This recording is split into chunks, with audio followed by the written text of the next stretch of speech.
de abertura.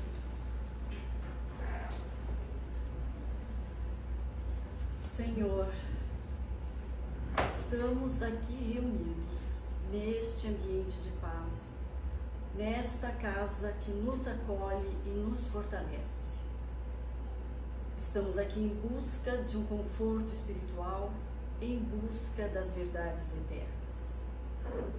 Pedimos então o amparo da espiritualidade maior para estarmos receptivos às boas energias deste ambiente, aos ensinamentos que nos serão passados hoje através da palestra, para que assim possamos sair daqui fortalecidos física e espiritualmente e mais conscientes da necessidade de se viver de acordo com as tuas leis, de acordo com os ensinamentos de Jesus. E assim em nosso dia a dia buscarmos perseverar no caminho do bem em busca da perfeição que é a nossa destinação. Queremos pedir também, Senhor, por todos encarnados e desencarnados que se encontram afastados do caminho do bem. Dai a eles o discernimento para que possam despertar e retornar ao caminho reto que conduz a Ti, Senhor. E esteja sempre conosco, nos amparando nos momentos de dificuldades. Dificuldades essas que sabemos serem provações necessárias ao nosso crescimento espiritual. Esteja sempre conosco, nos protegendo de todo o mal e nos guiando em todos os momentos. Que assim seja. Assim seja. E quem vai nos trazer os ensinamentos de hoje é César Arruda, a quem nós já agradecemos a presença desde já. Ele é trabalhador do Centro Espírita Missionários da Luz, que fica no Bacaxeri. Certinho? Seja bem-vindo. Posso lhe dar um abraço? Palavras. Bons fluidos a gente não recusa nunca. Aliás, reza a lenda que um espírito de comunhão, um espírito de unidade, um espírito de comprometimento, como vocês demonstram, só em Antioquia aparecia. Já vamos falar disso. Então, perguntaram qual tema eu faria. Vocês sabem que houve uma coisa bem bacana assim. Pensei, eu me enganei. Não, é que perguntaram para mim, você faz um lanche para nós? Não, eu posso fazer melhor que isso, você viu uma refeição completa. Então me disseram assim, que tema que você vai falar? Eu vou falar sobre tal coisa. E estudei pra caramba sobre outra coisa completamente diferente. Eu acho que alguém quer passar algum recado para vocês. Então, primeiro eu agradeço a casa, né, porque o acolhimento da vez anterior foi tão bacana, a resposta, o feedback de vocês foi tão bacana, que eu me vi realmente na obrigação de preparar uma refeição com mais amor do que aquela outra que eu apresentei. Então, hoje vai ser um convite para visitar esta frasezinha, esse tudo. Vocês têm que saber uma coisa. Calma, vamos devagarzinho. A mensagem real é essa. Não importa o que se fala, não importa o que se estuda. E assim, eu fiquei meio ressabiado, dizendo, vai passar os ensinamentos de hoje. Não. Porque isso é uma questão pessoal e intransferível. Não se ensina, só se aplica. Ok? Muito bem. Então, há um convite em todos os grandes avatares da humanidade, e esse convite, Kardec, nesse endereço aqui, capítulo 24 do Evangelho segundo o Espiritismo, não ponheis a candeia debaixo do alqueire. Candeia sempre vai simbolizar luz, conhecimento, não ignorância. E o alqueire, vocês têm que saber que alqueire, inicialmente falando, era um recipiente, cujo conteúdo era o tanto de sementes necessária para conseguir plantar uma determinada porção de terra. Alqueire. Os alqueires terra mudam de dimensões, de profundidade. Aqui no Paraná é um dos maiores do Brasil, ótimo. Mas, imaginemos a lata, não se obstacula a luz. A partir do momento que nós tenhamos o conhecimento, nós não podemos abafar esse conhecimento. E é isso que vai nos levar a sermos a mensagem e não o mensageiro. Ou seja, se nós temos algum conhecimento, já não podemos alegar ignorância. Se não temos dúvidas, temos dívidas. E aí a nossa conversa vai girar em torno disso. Então esse é o endereço do convite feito também por Kardec. Vamos repetir. Grandes avatares, desde o início dos... Vamos lembrar de uma coisa. A Terra tem 4,5 bilhões de anos. Imaginem só. Mas o homem surgiu na Terra, o ser humano, hominídeo, 3 milhões de anos.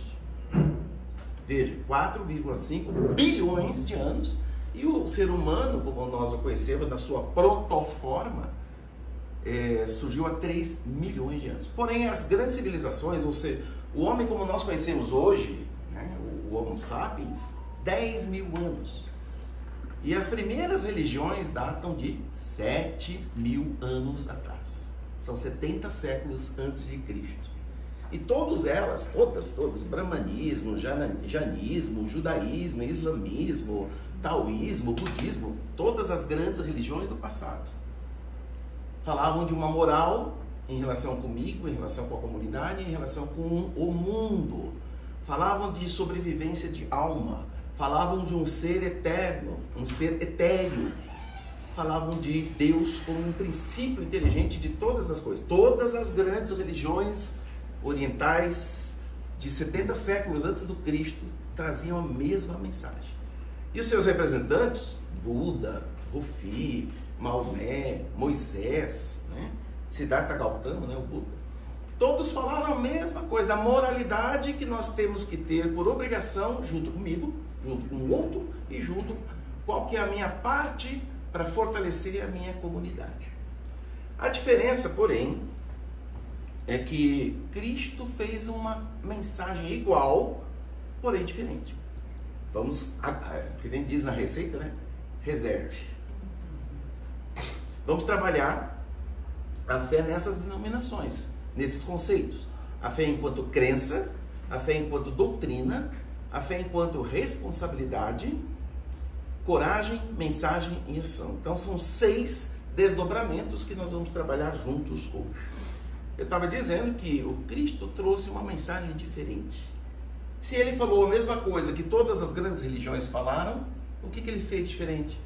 Está aí a foto do túmulo vazio. Ele retornou da morte. Ele provou aquilo que todos falavam. Era uma teoria. Ele mostrou ser prática.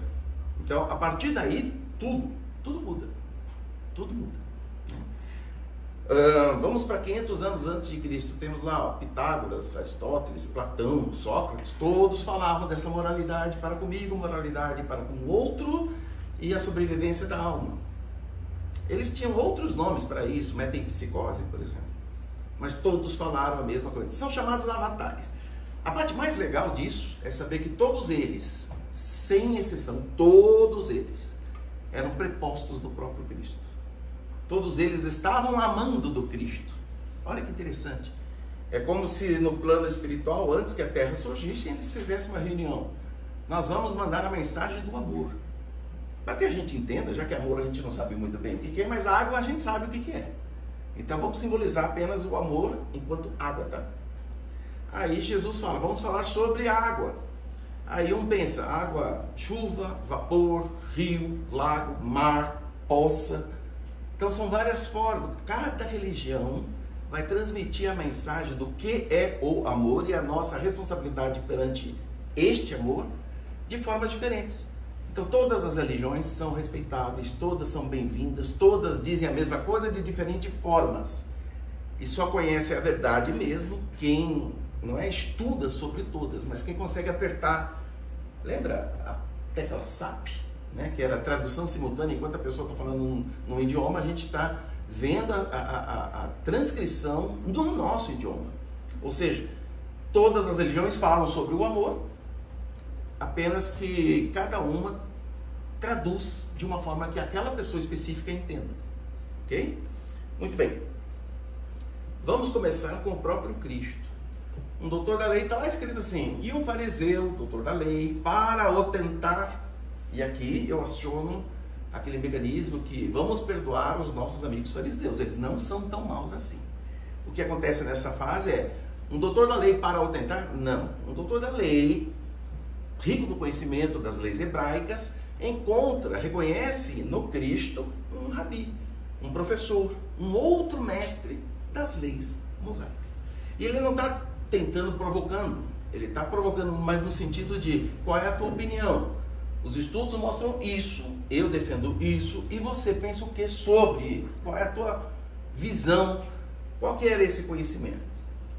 Um homem, para ser justificado diante de Deus, tinha que seguir 613 preceitos. Esse era a lição que Moisés otorgou. Então você só será justificado, só será um homem justo, só será um homem, aspas, que vai para o céu, para o Brahma, para o paraíso, o que for, desde que você siga 613 princípios.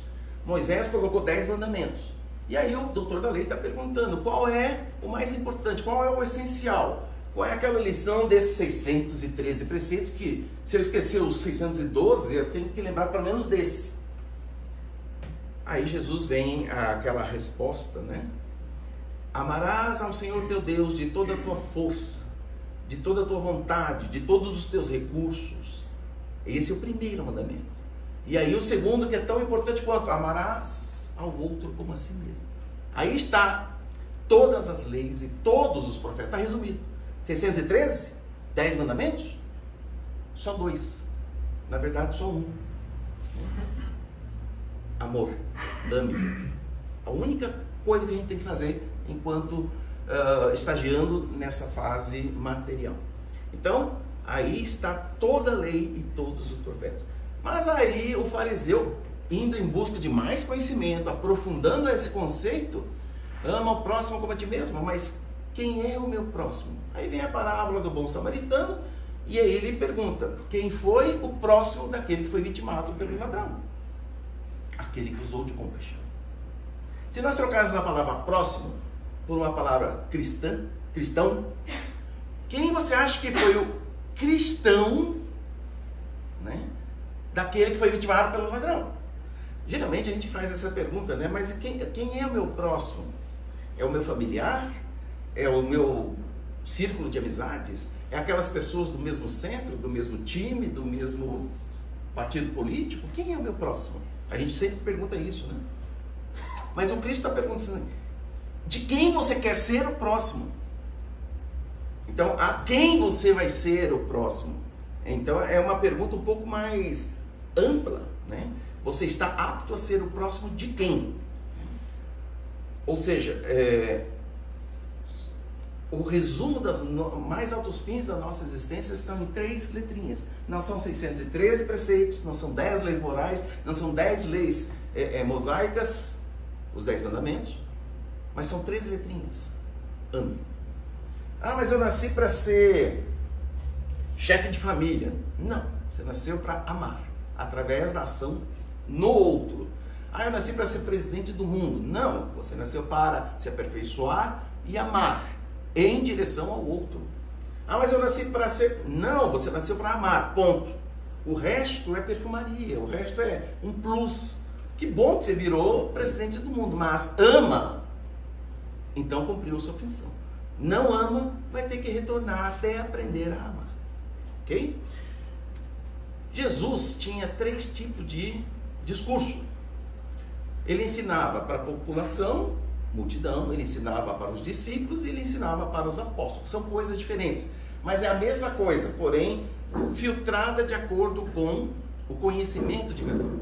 Multidão é aqueles de nós que só achamos legal. Nossa, é uma doutrina, é uma filosofia, é um modo de vida, é um estilo bacana, mas eu não quero saber disso agora, eu vou cuidar do meu trabalho. Eu até iria lá para estudar sobre isso, mas eu tenho muito o que fazer. Eu tenho que trabalhar bastante para sustentar minha família, para pagar minhas contas, então isso aí não me importa. Isso é multidão. Jesus está falando do amor ao próximo, mas aquele assunto não me interessa. Parece legal, né? Ele tem uma boa dicção, uma boa oratória, chama atenção, mas aquele assunto, aquela prática, não, isso é multidão. Jesus também falava para os discípulos. Quem são os discípulos? Somos aqueles de nós que estudamos, comparamos, né? Vemos o que há de igual em todos os conhecimentos. Vamos comparar a religião tal, vamos comparar versículo com tal, vamos comparar os evangelistas, vamos ver o que cada um disse, por que só esse disse isso. Ok, a gente estuda sobre os sentimentos, os pensamentos, as ações, mas não praticamos. Esses são os discípulos, só estudamos, mas não praticamos. E agora vem os apóstolos. Os apóstolos é todo aquele ouviu, chamou atenção, é interessante e eu vou seguir o mestre. Eu vou ter nele um rabi, eu vou ser discípulo deste professor. E ser discípulo significa fazer aquilo que o meu mestre faz. Então o apóstolo é aquele que, amando do Cristo, vai fazer o que o Cristo faz. Vós sois deuses, o que eu faço, vós fareis e muito mais, brilhe a vossa luz. Então, apóstolo é aquele que, armado, né? Capacitado com o conhecimento, muda a sua ação em direção ao próximo. Por muito se amarem, é que serão reconhecidos como meus discípulos. A pergunta para nós, obviamente, é: eu sou multidão? Eu sou só discípulo? Ou eu já sou um apóstolo? Os doentes, assim, ó, agora vamos começar a trabalhar o conceito de fé igual a crença. Naquele sentido, se eu desejar firmemente uma coisa, aquela coisa acontece. Ou então, né? Você usa homeopatia? Pois é, eu acho que eu não tenho bastante fé, por isso que ela não funciona em mim. Não, você usa homeopatia e não funciona, não é porque você não acredita que vai funcionar, então vai funcionar se você acreditar. Não, gente, não. É uma faceta da crença, mas não é fé. A fé não se resume ao se eu desejar firmemente tal coisa vai acontecer. No entanto, aconteceu para alguns assistidos do Cristo.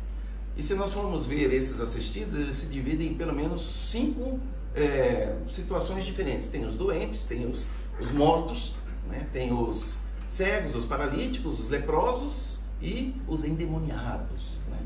A hemorroísa e o Zaqueu são 2 formas de doenças diferentes. Zaqueu não tinha doença nenhuma. No entanto, ele era chefe dos publicanos, né? E Cristo... Então, a hemorroísa, o doente, Simão, o leproso, são exemplos. Nós vamos falar da hemorroísa de Zaqueu na sequência. Os mortos é o filho de Naim, o servo do centurião, a filha de Jairo e o próprio Lázaro. Os cegos, tem o cego de nascença, tem o Bartimeu. Os paralíticos, o de Cafarnaum é aquele que desceu pelo telhado, de Betesda, aquele que foi curado em meio àquela água que deveria se agitar de quando em quando. Os endemoniados, o homem de Gadara, Maria de Magdala e o lunático. Muito bem. A parte mais importante, quando eu falei dos apóstolos, Jesus, em um determinado momento, né, ele vai falar para os seus discípulos, né, divide ele 2 a 2 para diversas direções. Eles dão a ordem de curar os doentes, dar luz aos cegos, fazer andar os paralíticos, curar os coxos, sanear os leprosos e devolver a vida àqueles que estavam mortos. Então os apóstolos começaram a fazer, aspas, milagres, que a gente entende que é usar de leis da física que a gente desconhece, né? Mas a parte melhor é quando ele fala sobre o expulsar os demônios. Eu explico por que nós vamos a partir daí. Um pai de família, desesperado, vai em direção ao Cristo: Senhor, cura meu filho, que é lunático. E muitas vezes cai no fogo, muitas vezes cai na água, nem os teus discípulos conseguiram curá-lo. Jesus vai falar uma frase que eu acho simplesmente fantástica, que se repete umas 3 vezes no Evangelho. Raça incrédula e depravada, até onde eu estarei com vocês? Trazei-me aqui esse menino. O mestre estava bravo, né? E aí ele pôs as mãos, o demônio saiu do menino, na mesma hora ficou são. Aí os apóstolos, os discípulos: mestre, por que nós não conseguimos curar? Né? A gente já curou leproso, a gente já fez cego ver, a gente já fez um monte de coisa, mas a gente não conseguiu curar esse menino. Por quê? Aí Jesus fala: é por causa da pequenez de vossa fé. Se tivesseis fé do tamanho de um grão de mostarda, diria para essa montanha: passa daqui para lá, e ela passaria. E aí vem o complemento: além do mais, essa casta de espíritos não sai senão com oração e jejum. Oração é minha ligação com Deus. Jejum é a abstinência da maldade, da raiva, da vingança, do não perdão. Então, para eu poder agir dentro da fé, eu tenho que estar capacitado para isso, eu tenho que estar preparado para isso, eu tenho que estar ostensivamente buscando estar apto. Oração e vigília. Então, nesse expulsar demônios, a frase que eu gostei, que nós vamos trazer para o nosso conhecimento, da fé-crença, está aqui simbolizado. A primeira passagem, Mateus 8, 26, é quando Jesus estava a falar com a população, de repente começa a entardecer, os apóstolos se mostram preocupados, porque o tempo pode virar da noite para o dia. Senhor, vamos antes que anoiteça. Vão na frente, eu já encontro com vocês. É o famoso andar sobre as águas, né? Noite adentro, muda clima, baixa a cerração, as águas ficam meio que turvas, de repente vem alguém andando por sobre as águas. E a parte mais legal da Bíblia é que diz, olha lá o fantasma! A gente pensa assim, ei, né? É um espectro. Mas tudo bem, era o conhecimento da época. Mas aí Jesus vem andando sobre as águas, né? O milagre de caminhar sobre as águas. E aí Pedro assim, mestre, se é tu, manda que eu vá até aí, por sobre as águas. Vem Pedro, eu te ordeno. Aí Pedro sai da sua zona de conforto, que é o barquinho, passa por uma situação, passa para uma situação fluida, não estável, não definida, né? Que é as nossas adversidades, as nossas tempestades, os nossos ventos, né? E aí, ou a nossa própria, eu estou indo em direção ao Cristo, é um terreno meio fluido, não tem uma coisa sólida, mas eu estou indo em direção ao Cristo. E Cristo me respondeu a minha pergunta, Senhor, mande que eu vá até aí, vem, apontando para cada um de nós, e ele estende a mão. Só que Pedro, nesse caminhar dentro da sua religião, dentro da sua fé, dentro da sua crença, em meio ao caminho até o Cristo, uma lufada de vento diferente, ou seja, um acontecimento inesperado, uma aspas, desgraça, uma tragédia no meio do caminho, e Pedro começa a afundar. Cristo salva, tá tudo bem, ok, todo mundo sabe o spoiler desse filme, mas Cristo pergunta para homem de pouca fé, por que duvidaste? Repetindo aquele sentimento da frase do menino lunático. Raça incrédula e depravada, até onde eu estarei com vocês? Homem de pouca fé, por que duvidaste? Finalmente, aqui, Mateus 14, 31. É exatamente quando os apóstolos estão numa outra passagem e realmente existe uma tempestade no mar de Tiberíades, que é o lago da Galileia. Cristo recém soube que João, seu primo, filho de Isabel, havia sido decapitado a mando de Herodes. Então ele estava muito chateado, muito constrito. E ele entra no barco e vamos daqui. E dorme. Sabe-se lá o que aquele ser estava fazendo enquanto o corpo estava dormindo, né? Bem bacana saber onde que ele esteve. Mas, no meio dessa travessia, a tempestade assola, ventos rugem, né? O mar fica revolto, e os discípulos, com medo, eles estão com o Cristo junto deles, mas estamos falando de fé, crença. Senhor, acorda, senão perecemos. Tipo, nós trazemos no meio das tempestades o Cristo em nós, mas a gente precisa acordá-lo só nas tempestades? Ok, não precisa ser assim, mas se Ele está conosco, por que a gente teme em meio às adversidades, às tempestades, às tragédias? Senhor, acorda, senão a gente perece. E aí Ele vai dizer de novo assim, por que vocês estão com tanto medo, homens de pouca fé? Pela terceira vez Ele vai dizer assim, o que Ele quer dizer com isso? Vocês já têm um conhecimento mínimo, vocês já conhecem a verdade, faz 10.000 anos que vocês existem, faz 7.000 anos que vocês estão ouvindo essa verdade, e eu aqui estou ratificando isso, eu estou confirmando isso. Vocês não perecem, a gente não perece, a gente não morre, a gente não se destrói, a gente não acaba.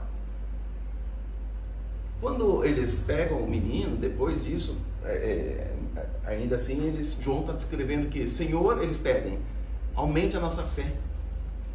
Mas não é uma questão de tamanho. Não é que a fé dele é maior do que a fé dela. Não existe isso.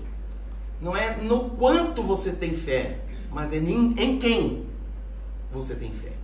Aonde você está colocando as tuas crenças, os teus propósitos, na mão de quem você está colocando isso.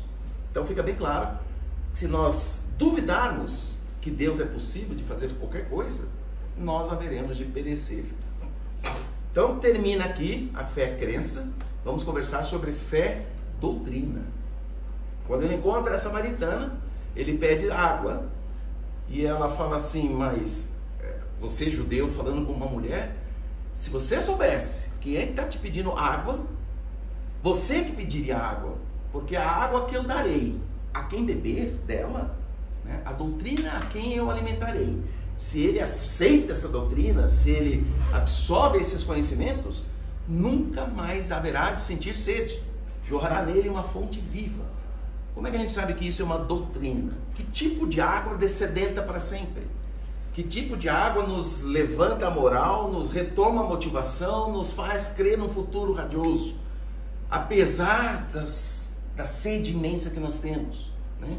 Sede de afeto, sede de carinho, sede de paz. Às vezes a pessoa está num bom emprego, está numa excelente posição, tem tudo, mas tem uma sede lá dentro, um vazio interior, uma falta de ideais, uma falta de motivação, uma falta de esperança. Cristo está dizendo, desde que vocês estudem, leiam, aprendam sobre uma série de conceitos básicos, mínimos, porém suficientes, ninguém perecerá sede, ou privação, ou fome. Então, na Samaritana, Jesus vai nos explicar fé-doutrina. Outra passagem que comprova a fé como doutrina é a do semeador. E o semeador saiu a semear. Alguma semente, doutrina, caiu em terreno pedregoso. E porque não tinha terra nenhuma, não nasceu nada. Outras doutrinas, partes da doutrina, caiu em terreno cheio de espinhos. Tinha um pouco de terra, a semente até que cresceu, mas porque os espinhos abafaram, a semente fereceu. Algumas caíram à beira do caminho e vieram os pássaros do céu e as arrebataram. Algumas, porém, caíram em terreno fértil e deu 30%, 60%, 100% de aproveitamento. Ele está falando que existem pessoas cuja doutrina não faz absolutamente nada.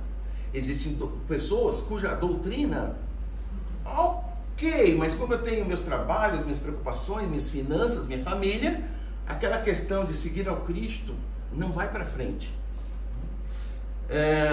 Algumas pessoas veem as aves do céu e arrebatam. O que são esses? Ele está falando claramente da interferência do plano espiritual, né? Aquele balde de caranguejos, uns tentam subir, os outros puxam aqueles que tentam subir. É a historinha do pirilampo, né? do vagalume com a serpente buscando, ela está de tudo quanto é jeito, fazendo de tudo para pegar o pirilampo. Aí o vagalume pergunta assim, minha amiga, peraí, eu faço parte da tua cadeia alimentar? Não. Eu te provoco algum problema? Tipo, não. Eu te ofendo de alguma forma? Não. Você se sente, como se diz, ameaçada pela minha presença? Não. Mas então por que você quer me comer? Eu não suporto vê-lo brilhar. Então é muito claro que a fé que cai no terreno, à beira do caminho, e as aves do céu a arrebatam, falam daqueles de nós que temos tanta incerteza, né? Por exemplo, no barco da tempestade, eles não tinham a crença que Jesus poderia dar conta. Então, o espírito do medo tomou conta deles, né? O espírito da autopreservação, do medo de não sobreviver, falou mais alto. Então, essa é a fé-doutrina. Outra coisa importante é que os terrenos não são pessoas diferentes. Os terrenos simbolizam nós em diversos graus da nossa existência. Houve uma época em que falaram coisas morais para nós e a gente nem continuamos seguindo. A semente nem sequer pegou. Outra época, já mais amadurecidos, Não, aquela doutrina não, tá, ok, você chamou minha atenção. Mas as coisas do mundo, lembra do ok? Abafaram aquela semente. Houve época em que nós dávamos tanto maior crédito às coisas mundanas, sensualismo, dinheiro, ganância, cobiça, vaidade, inveja, não perdão, que aquela semente que nós tínhamos, tinha alguma terra que nasceria, mas morreu em seguida, porque fomos arrebatados pelas questões mundanas. Agora, nós estamos indo para solo fértil. Já estamos dando alguma porcentagem e haveremos de conseguir seguir adiante até darmos 100% de aproveitamento nas questões morais. Também fala da fé doutrina, a parábola do joio e do trigo. Aqui Jesus está dizendo bem claro que existem doutrinas que vão ensinar coisas erradas, né? E nós, muitas vezes que viemos de, por exemplo, sítios católicos, ainda temos aquela questão da culpa. Ah, eu errei, eu não vou para o céu. Ah, eu errei, não mereço Deus. Ah, eu sou tão mesquinho que Deus não quer saber de mim, né? Esquecendo da parábola do filho pródigo, que comendo lavagem do porco, ele lembra que o pai o receberia.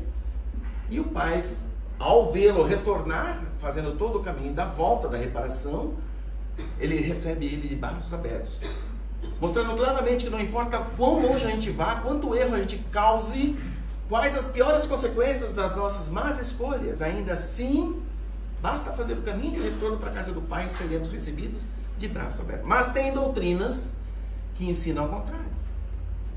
Ah, você errou? É para sempre. Tem doutrinas que desdenham da vida pós-morte. Não, isso aí é loucura. O plano espiritual não existe. Isso aí é fábula. Jesus está falando para tomar cuidado com isso. A parábola do joio e do trigo, assim, algumas doutrinas são muito parecidas umas com as outras. Aspas ensinam a mesma coisa. Porém, o cristão tem um conteúdo dentro dele. O joio é muito parecido, mas não tem nada. Por isso que o joio, não tendo conteúdo, ele fica lá ereto, imponente, ele aparece, porque não tem conteúdo. Agora, o cristão, ele está envergado pelo peso das suas responsabilidades morais consigo, com o outro e com a comunidade. Então, fé sem obras, ok? Ele está falando exatamente isso. E nós não podemos, como se diz, seja uma boa abelha. Tá, mas e esse ferrão? Seja boa, não indefesa. Então nós temos que tomar cuidado, sim, com falsos profetas, com falsas doutrinas, que nos orientariam de uma forma equivocada. O senhor quer que a gente tose o campo? Não, deixa que na época da colheita haverá, o ceifador haverá de diferenciar quem é trigo, quem é joio. E por fim, fé doutrina, a casa edificada na rocha. E caiu a chuva, transbordaram os rios, sopraram os ventos e deram contra aquela casa, e ela não caiu, porque tinha seus alicerces na rocha. Isso é muito fácil de ver em velórios espíritas e velórios não espíritas. Via de regra, os espíritas estão tristes, saudosos do amado que se foi, mas estão tranquilos, estão serenos. Eles sabem que a pessoa está num lugar melhor, que não foi Deus, tipo, Deus está me punindo. Por quê? Porque ele levou a minha mãe. Egoísmo, né? Sua mãe terminou o plantão, bateu o ponto, foi para casa. Ok? Ok. Quem que fica no hospital depois que acabou o plantão? E assim será conosco. Ok. Casa edificada na rocha. Essa questão de doutrina, mas assim, o que é os elementos dessa doutrina que fala tão claro para qualquer um de nós, que enfrentando adversidades, tempestades, tragédias, mortes, perdas afetivas, perdas financeiras, chega, né, de imaginar a tragédia. O que é que nos sustenta nessas adversidades? Os 5 pilares. Uma lembrança, Kardec tem esses 5 pilares, a católica tem 5 pilares, o Islã tem 5 pilares. É muito bacana ver que todos se baseiam em alguma coisa. E se vocês compararem os pilares de cada religião, verão que é a mesma coisa falada de formas diferentes apenas. No caso, lembra do Monte Tabor, o Monte da Transfiguração? Pedro, Tiago e João estão conversando estão orando junto, acabam por dormir. Quando Pedro acorda, está lá Jesus falando com Moisés: Senhor, o Senhor quer que façamos 3 tabernáculos, 3 cabanas, para que descanse você, Moisés e Elias? Como assim? Elias estava morto fazia 400, 500 anos. Moisés estava morto fazia 1.200, 1.500 anos. Então no Monte Tabor Jesus prova pelo menos uma coisa: a personalidade não some após a morte. Segunda coisa, a personalidade do morto pode conversar conosco.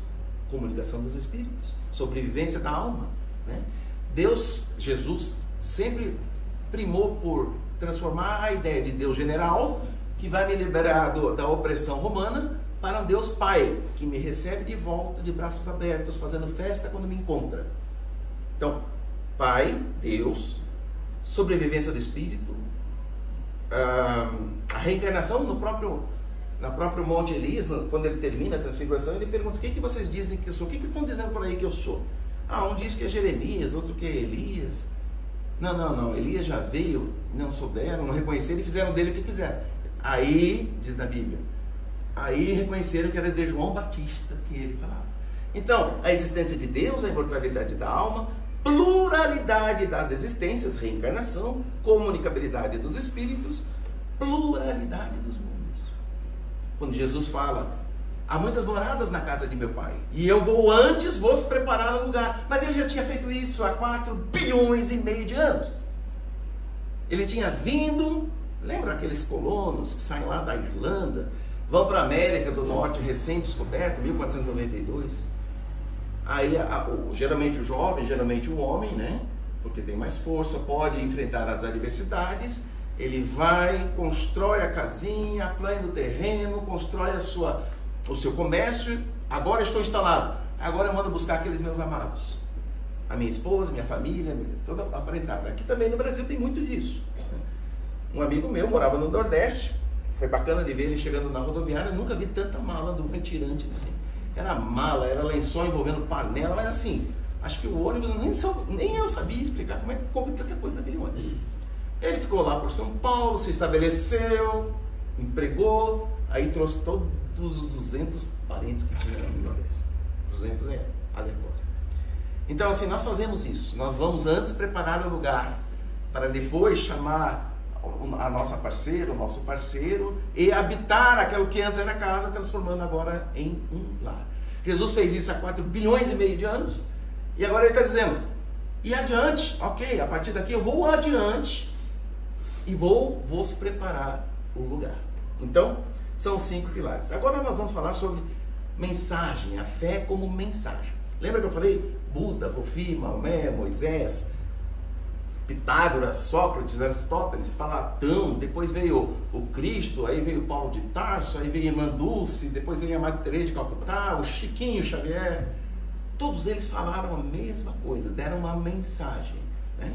O Tiago aqui não é o Tiago, ele já estava, o Tiago maior e o Tiago menor já estavam mortos quando esse Tiago, dito como irmão do Cristo, mas tudo bem, está lá. Sede realizadores da palavra. Vou dar um spoiler, tá, gente? É um bofetão na cara de nós, tá? Então, vamos mais devagar. Sede realizadores da palavra, e não apenas ouvintes, enganando-vos a vós mesmos. Porque se alguém é ouvinte da palavra, mas não realizador, é semelhante a um homem que olha para sua face natural no espelho, pois olha para si mesmo e se vai, e logo se esquece de como era. Mas aquele que olha, deixa eu só ver aqui.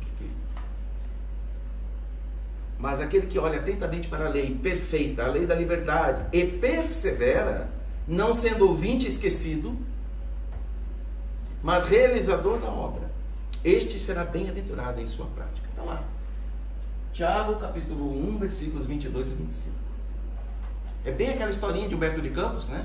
Está lá o palestrante conversando, está lá o velhinho sentado na primeira cadeira, morrem os dois, e o espírito achando que, você é luz, né? Você é o bambambam.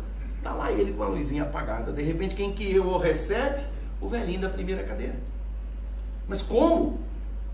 Eu era coordenador de grupo, eu estudava, fazia palestra, Bom, enquanto você falava para fazer, eu fazia o que você falava.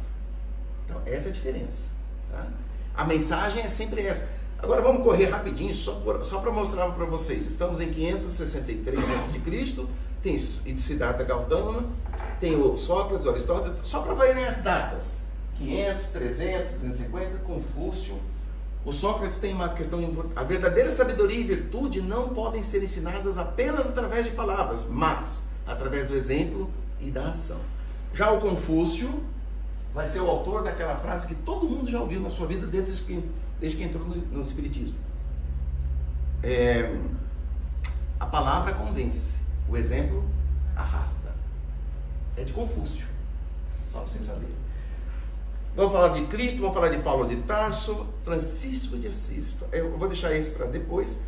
E o Francis Bacon falou, como que é? As palavras falam mais, as ações são mais eloquentes do que as palavras. Ou seja, todos eles mandam a mesma mensagem. A prática é mais importante do que a teoria. Ponto. Essa mensagem, gente, é desde que 70 séculos antes do Cristo, ela está sendo rotineiramente feito o convite para que nós pratiquemos o amor, não falemos dele, praticamos. Muito bem, mudemos agora o diapasão, vamos falar da fé-responsabilidade. E o Ralph Waldo Emerson, eu juro que falaram para mim em outras palavras, mas repetiram esse filósofo que escreveu esta frase no livro chamado A Natureza, em 1836. O que você faz fala tão alto que eu não escuto o que você diz. Olha a responsabilidade. A necessidade da coerência, né? A necessidade de ser um exemplo. Aliás, nós somos exemplos. A pergunta é, somos bons exemplos ou maus exemplos? Né? Houve uma vez que eu estava brincando com os meus primos, só mais 5 minutos eu termino. Até às 11. Até às 12? Ótimo. Não, 12h30. Tá bom. Uma vez eu estava brincando, eu era meninote, tinha 10 anos, mas meus primos tinham 4, 5 e 6. Vamos brincar de correr, vamos brincar de esconder, e eu pulo de uma garagem, que era uma altura razoável. Para mim não era nada. Quando eu vejo a menina que é 6 anos, está tentando imitar o seu primo, e vai pular de uma altura que ela vai se esborrachar. Nós somos exemplos. A pergunta é que tipo de exemplo eu quero ser. Não importa o que você faça, você vai ser exemplo para alguém. Né? Então, a ideia do Ralph aqui é mostrar coerência. Né? Fica feio para nós. Vem aqui, fala de paz, tranquilidade e perdão. Essa bagunça fica feio. Né? Então, a ideia é que a gente seja aquilo que a gente prega. Continuando sobre responsabilidade, vamos nos ater agora a Osias, o cego de nascença. Está lá no meio do caminho, ele é de nascença. Nunca enxergou na vida dele. Jesus passa, chama atenção, pega do barro, pega da saliva, faz uma máscara, tira placas e o cego passa a enxergar. Aí perguntam para Cristo, mas quem que pecou? Ele ou os pais dele para que ele nascesse cego? Porque o hebreu tinha uma mania de que você tem alguma coisa de errada na sua saúde, na sua finança, na sua família, é porque você tem uma pendência com Deus. Você deve ter irritado o homem que ele está te punindo. Eles tinham essa compreensão. Esperamos que nós já sejamos um pouco mais libertos dessa questão. Aí Cristo fala, não, ele não pecou. Aí por que essa questão do ele ou o pai dele? Em algumas traduções de Bíblia, vocês vão pegar lá no primeiro, na Gênesis. Eu sou o Senhor teu Deus, que te tirei da escravidão do Egito e puno a iniquidade dos ímpios. Agora vem a diferença. Até a 4ª geração, joga fora a Bíblia. Na 4ª geração, pega essa Bíblia para ler. Qual a diferença? Puno a iniquidade dos ímpios até a 4ª geração. Mas que cara rancoroso. Eu erro, meu filho é punido pelo meu erro, não é justo. Mas meu neto também é punido porque eu errei, não é justo. E o neto do meu neto continua sendo punido. Ué, mas que Deus é esse? Não é o Deus de amor. Agora, puna a iniquidade dos ímpios. Na 4ª geração tem todo sentido, porque eu posso nascer como meu bisneto, como meu tetaraneto, eu posso ser ele. Então ele nasceu cego porque ele usou mal da sua visão e agora está fazendo o caminho da reparação. Perfeito. Né? que quer dizer isso? Aí o fariseu pergunta assim, quer dizer que porque nós enxergamos, nós somos responsáveis? Sim. O fato de você ver te dá toda a responsabilidade. Eles que erraram e não sabiam que estava errado, tudo bem. Eles não sabiam que estava errado. Agora você sabe o que é certo, você sabe o que é errado e permanece no erro, lamento, você é totalmente responsável. Então, fé, responsabilidade, já estamos desenhando que nós enxergamos diferente das pessoas lá fora. Nós temos alguma, falei que nós somos exemplo, não importa o que façamos, e nós temos alguma responsabilidade sobre as consequências dos nossos exemplos. Continuamos sobre isso, né? Não temos mais como alegar ignorância. Responsabilidade. Então mudamos o diapasão, vamos falar da fé e responsabilidade. Agora pegamos aquele capítulo 24, vamos no item 15, onde Kardec está fazendo uma revisão do sofrimento, da perseguição, das críticas, das calúnias, das pessoas, daqueles avatares todos, né? Todos os que foram seguidores do Cristo foram massacrados, exceto João. Todos. Mesmo depois do Paulo de Tarso, Inácio de Antioquia, tudo quanto é cristão foi massacrado por defender o amor universal, incondicional. E aí Kardec fala assim, a coragem das opiniões próprias sempre foi tida em grande estima entre os homens. Aquela pessoa de opinião, aquela pessoa que tem, né, uma forma taxativa de dizer aquilo que pensa, porque há mérito em afrontar os perigos, as perseguições, as contradições e até os simples sarcasmos. Se você detém a verdade e a pessoa maldiz disso, e você permanece acreditando naquilo, existe mérito, né? Mas Kardec fala assim, porém há sempre fraqueza em recuar alguém diante das consequências que lhe acarreta a sua opinião e em renegá-la. Os da minha faixa etária, cabelo mais branco, vão lembrar de quando nós éramos galinhos jovens, falávamos alguma coisa, tentando ofender mesmo, retira o que disse. E nós, galinhos, éramos mais valorosos se nós mantivéssemos a nossa palavra. E éramos tidos como os covardes a partir do momento em que, sob uma ameaça, retirávamos aquilo que falávamos. Está aqui Kardec falando isso. Há sempre fraqueza em recuar alguém diante das consequências. Não retiro, eu mantenho. Negue o Cristo. Não, então vai morrer na fogueira. Tudo bem. Negue o Cristo. Os 40, né, a legião dos 40 soldados da 12ª Legião, neguem ao Cristo. Não, prefiro morrer no frio dessa geleira desse lago. E assim por diante. Agora Kardec vai puxar a nossa orelha. Mas há casos em que isso constitui covardia tão grande, negar aquilo que é verdade, por temer as consequências daquilo que você defende, constitui em alguns casos covardia tão grande quanto fugir no momento do combate. Então, na pergunta 642, ele vai falar assim: para eu ser agradável a Deus, basta eu não fazer o mal? Não, os espíritos são meio taxativos. Não, você tem que fazer o bem, não basta não fazer o mal. Se você se prende no teu apartamento e não sai nunca, você não vai fazer mal nenhum. Mas que bem você está fazendo? Se você vai para o teu convento, vai para o teu monastério e se fecha em isolamento na clausura, ok, você não está causando mal a ninguém. Mas que bem você está fazendo? E aí Humberto de Campos, nesse livro, fala do espírita advogado Joaquim Borba, que era vizinho do Licínio. Bom, vamos ficar só com esses nomes, o Joaquim e o Licínio. E os dois eram amigos há muito tempo. Confraternizavam juntos, faziam explorações juntos, dividiam os casos no fórum, a família sempre junto, eram os melhores amigos. Mas morreu Licínio. E aí Joaquim, muito choroso, muito desgostoso, orou, e Humberto de Campos assim: e nós 4 espíritos em atividade, né, amando, né, porque eles foram lá, e a função do Humberto de Campos, junto com aqueles outros 3, era levar o Joaquim aos planos espirituais, aonde Licínio recebia ajuda. E aí os dois entram numa conversa efusiva: nossa, amigo, nossa, que legal, não sei o quê.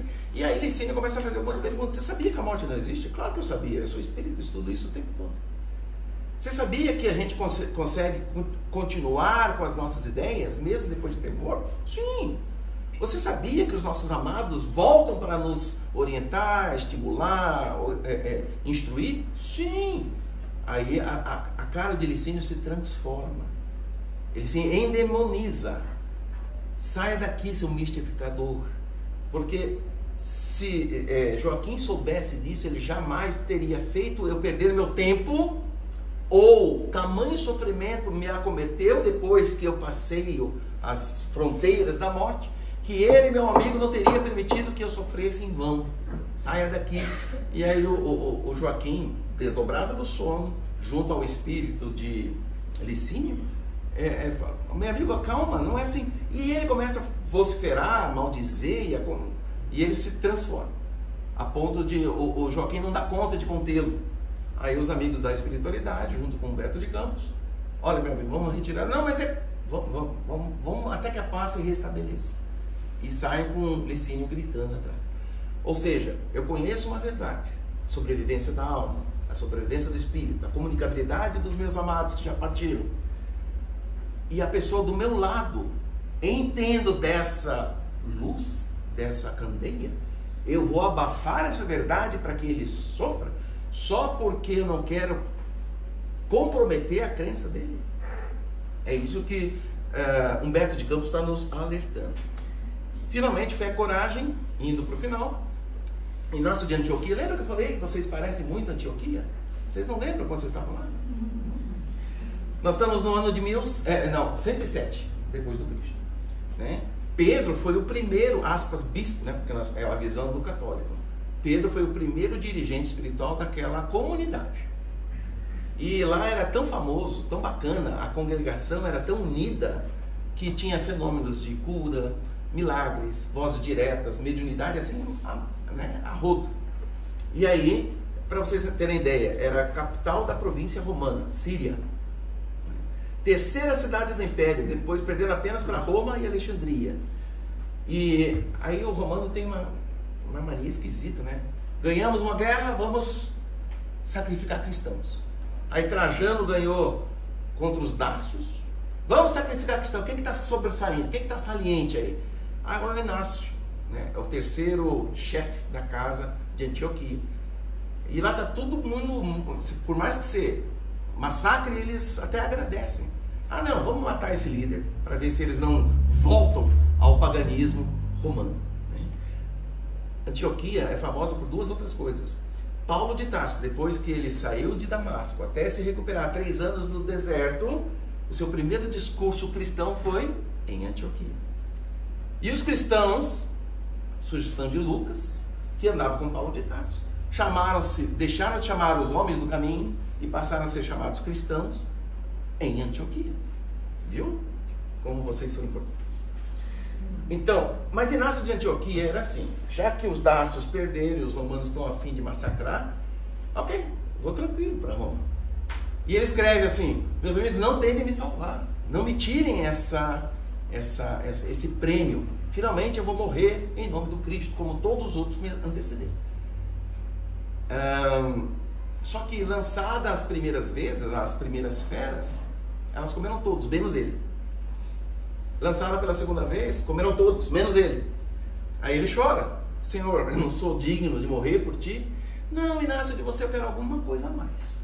Morrer pela boca de uma fera ensandecida, muito fácil, né? Morrer com os ossos massacrados pelas bocas de um leão, é muito simples. De você eu quero algo mais. Então, os romanos têm também essa mania: já que você sobreviveu a 3 holocaustos, vamos liberar você. Só que aí os cristãos pensaram assim: como assim eles liberaram você? Quer dizer que você negou ao Cristo, por isso que você está vivo. Então agora ele tinha o ódio dos inimigos, o ódio dos amigos, era descompreendido, era criticado, era rechaçado. Ele simplesmente começou a passar essa questão de maldizer, malquerer. Ele foi insultado, criticado, até que finalmente foi de novo para a arena e finalmente morreu. Então, qualquer figura de Santo Inácio de Antioquia que vocês procurem, está lá ele em meio às feras. Porém, hoje, o que seria sacrificar as feras? Quais seriam as feras de hoje, né? Lembra que Jesus falou para Inácio: não, Inácio, de você eu quero algo a mais, eu quero um pouquinho mais de você. O pobrezinho de Assis tinha um dístico fantástico. Quais as esferas que nós temos que nos submeter? Ora, se nos dão ódio, oferecemos um amor. Se nos dão ofensa, vamos com o perdão. Se eu vejo discórdia, que eu promova a união. Se eu vejo dúvida, aquela questão de Humberto de Campos, que eu leve a fé, crença, que eu leve a doutrina, não a doutrina espírita, mas assim, a doutrina espírita defende aquilo que é verdade, ponto. Cristo mostrou aquilo que é verdade e Kardec reforça esse conhecimento. Então que eu leve a fé. Se eu vejo a pessoa em erro, que eu ensine a verdade, não a critique, mas ensine o novo caminho. Alguém está em desespero, lembra eu de levar a esperança para ela. Se eu vejo tristeza, que eu leve alegrias. Onde houver trevas, que eu leve a luz.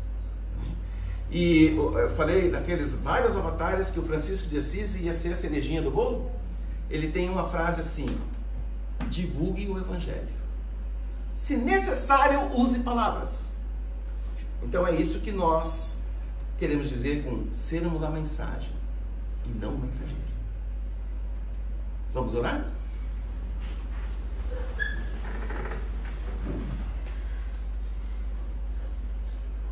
Bondoso Deus, Jesus, amigo nosso de todas as horas, amigo abnegado, sempre presente, desde antanho até o mais futuro radioso que nós cheguemos.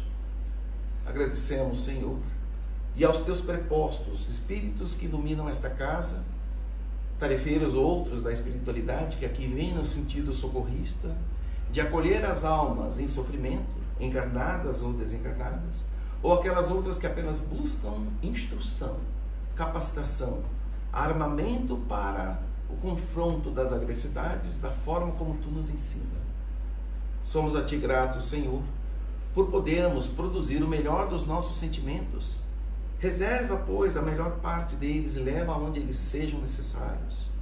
Nos lupanares, nos hospitais, nos hospícios, nos presídios, nas delegacias, nas casas onde os lares estão desestruturados, nas sarjetas, e que nós possamos levar, Senhor, a cada um deles e a todos um quantum de energia que possibilite eles sair do seu sofrimento atroz e caminharem também em Tua direção. Auxilia-nos a mantermos-nos contigo, para que possamos estender as mãos àqueles que jornadeiam conosco e caminharmos todos abraçados em Tua direção. Dos nossos sentimentos, pensamentos, leva a melhor parte também aos lares onde nos aguardam aqueles encarnados ou aqueles desencarnados que comungam conosco no dia a dia. E que a luz que agora brilha em nossos corações, brilhe também naqueles lugares, para que Tu seja visto em todos os lugares, de todos os momentos, de todas as nossas possibilidades. Se nós targiversarmos, se nós duvidarmos, se nós enfraquecermos a nossa fé, alimenta-nos com a lembrança dos momentos bem vividos, ampara-nos com a certeza de um porvir radioso, permite-nos, Senhor, sermos um contigo, auxiliando-te na grande obra da terra encarnada. Sê conosco, abençoa-nos sempre, que assim seja, Senhor.